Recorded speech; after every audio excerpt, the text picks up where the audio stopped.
Light यानी कि प्रकाश हमारी प्रकृति में कई अद्भुत घटनाओं को प्रदर्शित करता है। इनमें से एक ऐसे ही इंसिडेंट के बारे में आज हम चर्चा करेंगे। नमस्कार, आप देख रहे हैं द जलवायु। क्या आपने कभी पानी में आधी डूबी हुई स्पून को ऑब्जर्व किया है?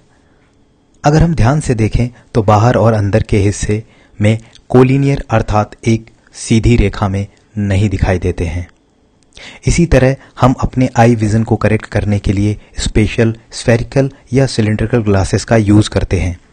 लेकिन क्या आपको पता है कि ये सभी घटनाएं क्यों और कैसे होती हैं? तो चलिए आज हम लाइट की एक और क्वालिटी को समझने की कोशिश करेंगे। लाइट वैक्यूम में लगभग 3 लाख किलोमीटर प्रति सेकंड की स्पीड से ट्रेवल करती है, लेकिन जैसे ही लाइट दूसरे डेंसर मीडियम में एंटर करती है, इसके पैथ में बदलाव आता है। ऐसा तभी होता है जब लाइट ऑप्टिकल मीडियम्स को स्विच करती है, अर्थात ऑप्टिकल मीडियम्स में लाइट की स्पीड भी अलग अलग होती है। मतलब ऑप्टिकली डेंसर मीडियम में लाइट की स्पीड ऑप्टिकली रेयरर मीडियम के मुकाबले कम होती है। जब लाइट रेयरर मीडियम से डेंसर मीडियम में या डेंसर मीडियम से रेयरर मीडियम में एंटर करती है तो ये नॉर्मल की तरफ या उससे दूर बेंड हो जाती है।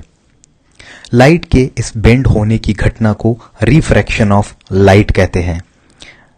ये घटना लाइट की स्पीड में चेंज होने की वजह से होती है और इसे हम कुछ इस प्रकार समझ सकते हैं कि यदि लाइट रे टाइम की पंक्चुअल होती है, यानी कि जब लाइट डेंसर मीडियम से रेयरर मीडियम में एंटर करती है तो उसकी स्पीड रेयरर मीडियम में बढ़ जाती है, लेकिन पंक्चुअलिटी को मेंटेन करने के लिए वो लॉन्ग रूट फॉलो करती है, अर्थात नॉर्मल से अवे हो जाती है।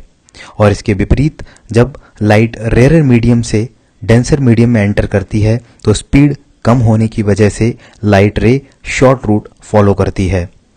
इस इंसिडेंट के दौरान लाइट 2 नियमों का बिना फेल हुए पालन करती है। इन्हें हम लॉज ऑफ रिफ्रैक्शन कहते हैं।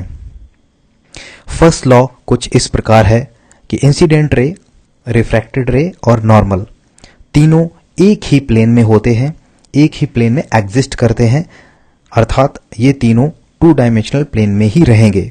जैसा कि आपकी स्क्रीन जो आपकी तरफ बाहर या आपसे दूर पीछे की तरफ इमेज नहीं फॉर्म कर सकती, अर्थात आपकी स्क्रीन भी एक प्लेन है। सेकेंड लॉ, जिसे हम स्नेल्स लॉ के नाम से भी जानते हैं, कुछ इस प्रकार है। अगर एंगल ऑफ इंसिडेंट को हम आई और एंगल ऑफ रिफ्रैक्शन को आर एज्यूम करें तो साइन आई और साइन आर का रेशियो कांस्टेंट रहता है, जो कि मीडियम के रिफ्रैक्टिव इंडेक्स के बराबर होता है।